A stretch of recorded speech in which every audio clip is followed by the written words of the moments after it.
नमस्कार, मैं संजय वर्मा समाज से अमर उजाला के लिए। गांव दिनोद ऐसी धरा जहां धर्म और संस्कृति की बयार पूरे देश प्रदेश ही नहीं विदेशों तक बह रही है। हम बात कर रहे हैं राधा स्वामी संत संप्रदाय की, जहां संत कंवर महाराज लाखों श्रद्धालुओं को नशा मुक्ति, कन्या भ्रूण हत्या, पर निंदा जैसी सामाजिक बुराइयों से दूर रखते हुए उन्हें सतमार्ग दिखा रहे हैं। संत कंवर महाराज के प्रदेश भर ही नहीं देश भर में 26 आश्रम हैं, जिनके माध्यम से लाखों श्रद्धालु जुड़े हुए हैं और वो अपने क्षेत्र में यहाँ से जो धर्म और संस्कृति की सीख लेकर जाते हैं, अपने इलाके में उसको प्रसारित कर रहे हैं। कि आश्रम के बारे में थोड़ा सा हम जानना चाहेंगे। कब स्थापित हुआ था बड़े महाराज जी, किस तरह से यहाँ लोगों को एक आस्था का सैलाब लाने में, एक यहाँ से एक छोटे से गांव से शुरू होकर प्रदेश और विदेशों तक ये आज आपका अनुयायी यहाँ आते हैं, कैसे ये करवा सकते? महाराज जी हजूर परम संत तारा चंद जी इसी गांव में पैदा हुए थे। बचपन से ही उनको प्रभु भक्ति में लगन थी। सारी उम्र बाल ब्रह्मचारी रहे और उन्होंने बड़ी तप साधना और कठोर से कठोर तप किया। बड़े त्यागी थे, अपना कमाया खाते थे। मास्टर राम सिंह जी अरमान जो विषय थे वो उनके गुरु थे, जिन्होंने राधा स्वामी नाम की शिक्षा पाई। उस दिनों में आज से लगभग 70 साल पहले राधा स्वामी नाम को कोई जानता ही नहीं था। इधर कोई इक्का दुक्का सत्संगी थे, वो आगरा से थे, दयाल बाग से, स्वामी बाग से, लेकिन यहाँ कोई नहीं जानता था। जब महाराज जी ने शुरू में राधा स्वामी नाम का प्रचार शुरू किया, गांव के तो काफ़ी औरतें आदमी भी उनके पास जाते थे। वो उनके उच्च चरित्र के कारण बचपन में ही उनको भगत जी कहते थे, क्योंकि उनकी आस्था प्रभु में थी, लोगों की आस्था फिर उनमें हो गई। तन पर कपड़ा भी नहीं रखते थे, अपने खुद खाना बना के खुद पका के खाते थे। गरीब हालत थी, हाथ से काम करते, खेती का काम था।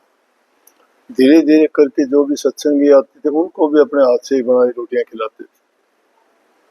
थोड़े थोड़े सत्संगियों का जमावड़ा शुरू हुआ। जो जो धीरे धीरे सत्संग फैला, उसके बाद महाराज जी, बड़े महाराज जी तो 16 त्यागे थे, लेकिन उनके सामने उन्होंने हुक्म दे दिया था और उनके सामने ही गुरुवाई करने लग गए थे।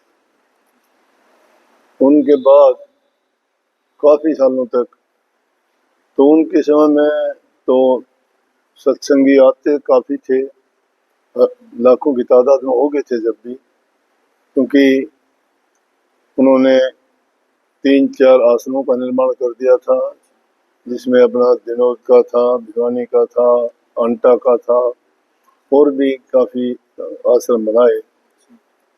उनके बाद 1997 में उन्होंने चोला छोड़ दिया। उनके बाद मैंने काम संभाला। ये समाज जो आप देखते हैं उन्हीं के नाम से बनाई गई। आजकल ये स्टार टेम्पल के नाम से प्रसिद्ध है। स्टार टेम्पल का मतलब यही है, स्टार और जो आपको चंद्रमा का निशान दिखाई देता है उनके नाम को ही दिखाता है, सिद्ध करता है। तारा, तारे का मतलब है चंद्रमा, चांद, तारा, चंद नाम से। बस उसके बाद तो जितने फिर बाद के अब लगभग 60-65 आश्रम है, तो उनकी जो रीति और परंपरा थी उसके अनुसार मैंने भी उन काम को जारी रखा।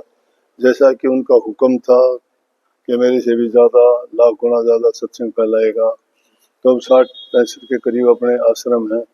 यूपी, राजस्थान, बिहार में तो नहीं, उत्तराखंड और नेपाल में, सिक्किम में, गंगटोक में, तो और वैसे विदेशों में भी है, लेकिन वहाँ आश्रम नहीं है कोई।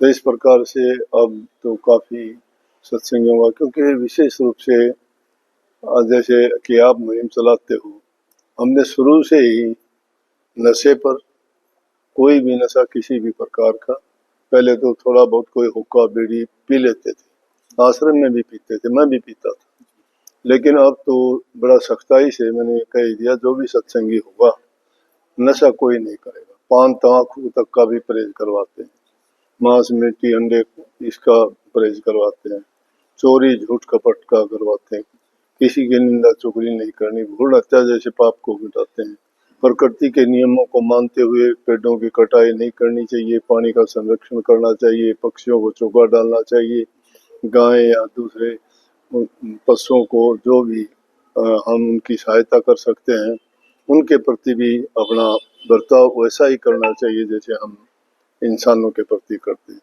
इस प्रकार से उनकी कृपा से, उनके आशीर्वाद से ये कार्यक्रम दिन प्रतिदिन बढ़ता जा रहा है लगातार, और अच्छे से अच्छे काम हो रहा है।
अगर आप ये वीडियो YouTube पर देख रहे हैं तो हमारे चैनल को सब्सक्राइब कर बेल आइकन दबाएं और Facebook पर देख रहे हैं तो हमारे पेज को लाइक करें।